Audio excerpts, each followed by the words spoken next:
Hey guys, this is Mila from English for You, and this video is going to be in English for a change.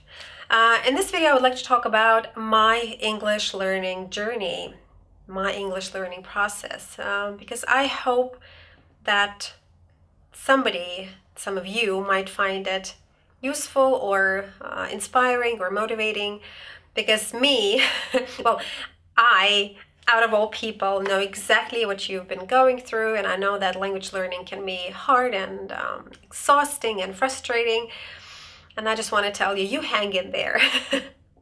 You'll get there one day, and everybody goes through that, and it's just as difficult for everybody. So keep watching, there's more to come.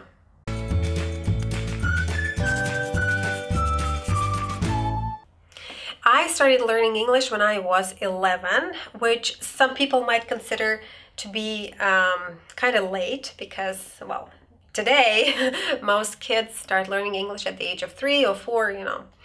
But I started learning English as in learning when I was 11, and I had my first English tutor who I loved, and she was very strict.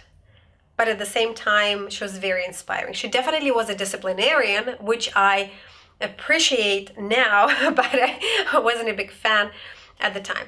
And of course, I had some English lessons at school, which were absolutely useless. They were as useless as it can be. So when my parents realized that I was very much into English and my teacher told them that I had been doing really great, they decided that it was time for me to change school, and I went to a different one with a stronger focus on languages and humanities in general. That school was kind of okay, but 2 years later, I had to change school again because, my parents had always been in pursuit of a better school with better English program and stuff. Well, I have to tell you, the last school I went to was awful, really awful. But the only thing that was great there was our English teacher. She was very inspiring and inspirational and motivating.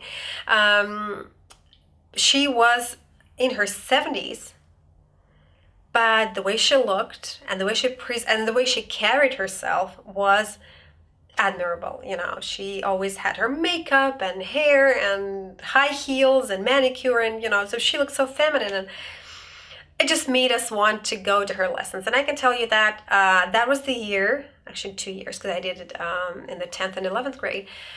Those 2 years were the only years with a stronger focus on speaking, because I remember we had been doing a lot of speaking.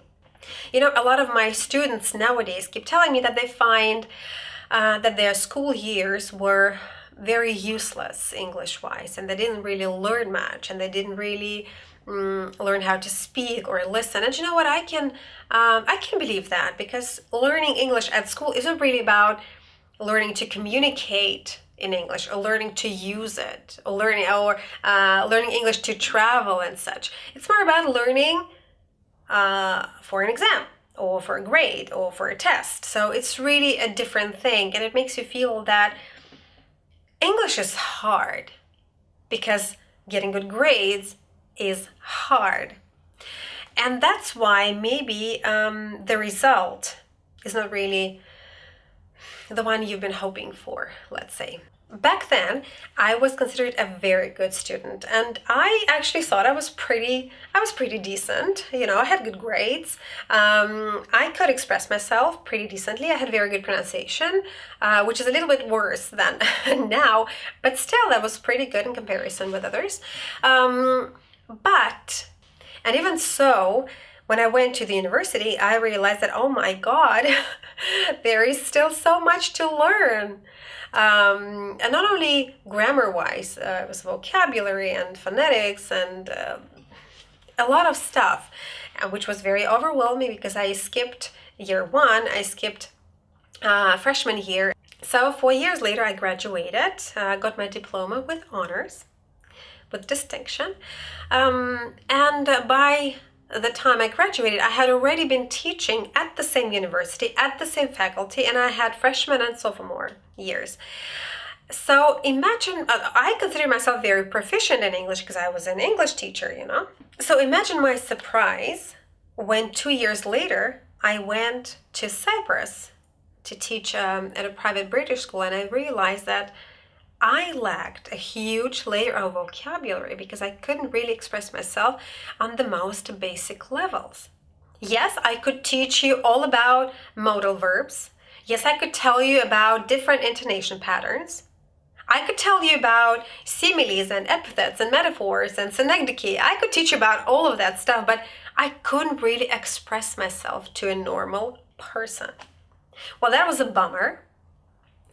And I knew I had to do something. I had to get that, but and I'm a teacher, and I had to teach math and social studies and literacy and numeracy and mental math and and art and French, and all of that had to be done in English, and that was a huge learning curve for me too, English-wise. So I knew I had to do something about it, and I started watching TV shows. Friends to the rescue. Yes, I started watching Friends religiously every single day. And I think I watched all 10 episodes like at least 15 or 20 times. So I had been watching them all the time for 5 years at least. So when I came back from Cyprus to Kazan, I was 100% sure that I was very, very, very proficient in English, having lived in a foreign country for 5 years, having been teaching at a British school for 5 years, having watched Friends like a gazillion times. I thought I was very, very proficient in it. Now imagine my surprise yet again when, after I had my baby and I decided to speak English to him straight away, I realized that I didn't know any baby-related words. I didn't know how to talk about babies. I didn't know how to talk to my baby. I didn't even know how to say подгузник or соска or бутылочка. I didn't know any of those words. So I realized that, well, you're not that proficient, so you're going to have to start, well, not from scratch, but you're going to have to start all over again. And guess what I did again? I started watching. But this time, I started watching YouTube. I started watching different vlogs, different vloggers who had lots of kids, and I started learning from them. And that's how I learned all about diapers and binkies and prams and strollers and a lot of other stuff that I knew nothing about before. So the point of my story is that no matter how long you've been learning English, no matter how well you know it, there is still room for improvement. There is still more grammar to learn, and there's still more vocabulary to learn, and there's still some frustrations to come because it's normal. It's normal. There is no point at which you can say, okay, I think I know English. There's no such thing.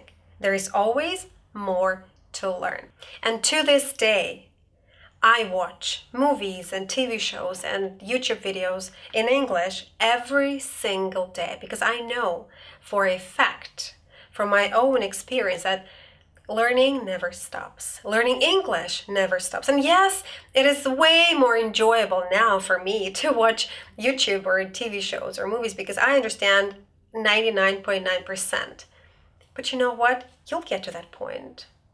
And it's going to take you way less time than it took me because you're learning it at the time when there is YouTube and there is Netflix and there are many opportunities for you to learn by listening and watching, which I didn't have. And I think that was one of the biggest obstacles for those who were learning English back then, before the internet era. So if I were to give you advice, it would be like this. Keep learning English through YouTube and TV shows and movies and podcasts and audiobooks and whatnot, and learn to enjoy the process because it just never ends. And if you are expecting results all the time, I'm afraid you're setting yourself up for a failure because this process never ends. The moment you realize or you think that, okay, now I've learned it, I'm done with it, there is always something else to learn, and there's always something else to improve. And that's just great because the best part is the process. It is the best part. And believe you me, the more you learn, the more you watch, the more you practice, the more comfortable it gets for you to express your thoughts in English, to listen to English. And isn't it just great? I think it is. So that's going to be it for today. Please let me know in the comments below about your English learning journey. If you like this video, please give it a thumbs up. If you're new to my channel, please consider subscribing. I'd really appreciate it. And yeah, thanks for watching, you guys. I'll see you in my next video. Bye.